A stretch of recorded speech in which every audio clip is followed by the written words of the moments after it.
Senator Cotton. Thank you, Mr. Chairman. Thank you, General, for testifying once again in front of our committee. I want to return to something you said a few moments ago. You mentioned that Vladimir Putin first started talking about the use of nuclear weapons on the battlefield 18 years ago. Is that right? Yes, sir. I think it's worth going through that entire history because it goes across multiple administrations. It really talks about where Russia has been for the last 18 years. In 2000, April of 2000, he announced that the new doctrine of use of low-yield nuclear weapons on a battlefield was part of the Russian doctrine. He also announced a 50% increase that year in the budget for nuclear capabilities.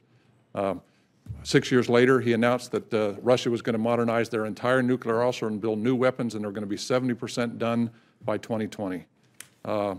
Dmitry Rogozin in 2015 came out and said, we're not going to get 70% done, we're going to get 100% done by 2020. This has been a continuing pattern of behavior that creates a threat to the United States that we have to respond to. That is the work that we've been doing, and that's what the Nuclear Posture Review does. And I think it's a very measured response to the threat that has been presented to us, much more measured than the speech Vladimir Putin gave on the 1st of March. It's often perceived that Vladimir Putin and his senior general staff's rhetoric on this is a response to U.S. actions, especially post-2014 in their Crimea invasion. But what you're saying is that he first started raising this in less than a year after he had taken over leadership in Russia. Almost immediately upon his first election in 2000, he made this. I think that's very telling. Now, sometimes talk is cheap with politicians, but when that talk is backed up by a substantial commitment of national resources, you can usually credit it. Would you say that Russia has engaged in a substantial commitment of their national resources to modernize their nuclear force over these last 18 years? An enormous commitment of their national treasure. And that threat is primarily driving the 2018 Nuclear Posture Review for our country? I think the Nuclear Posture Review is very consistent with previous, but it addresses the threat specifically. Let me ask you this broad question about it before we get into any details. So we've been doing nuclear posture reviews for a while.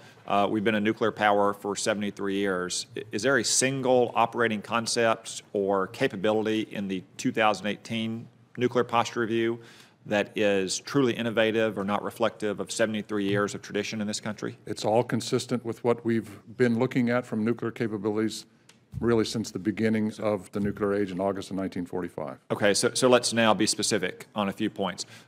First, it's been this country's position for 73 years that we would not forswear the first use of nuclear weapons. Is that correct? That is correct. And it remains so today? And it remains so today.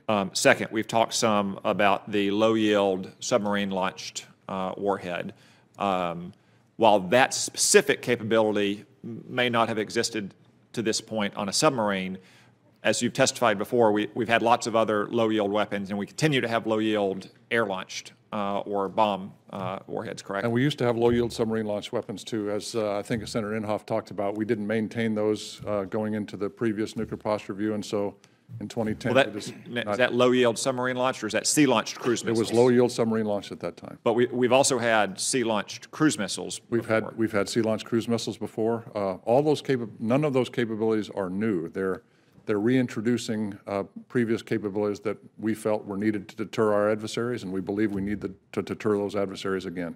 And again, driven primarily by the threat that Russia's posed by both the rhetoric and the reality of their nuclear modernization. As you testified today, not just in the last year, not just in the last 9 years, but going back 18 years across 3 prior administrations, the Clinton administration, the Bush administration, and the Obama administration. And it's also, that's true, but it's also important to add China and North Korea into that equation because they drive the threat as well.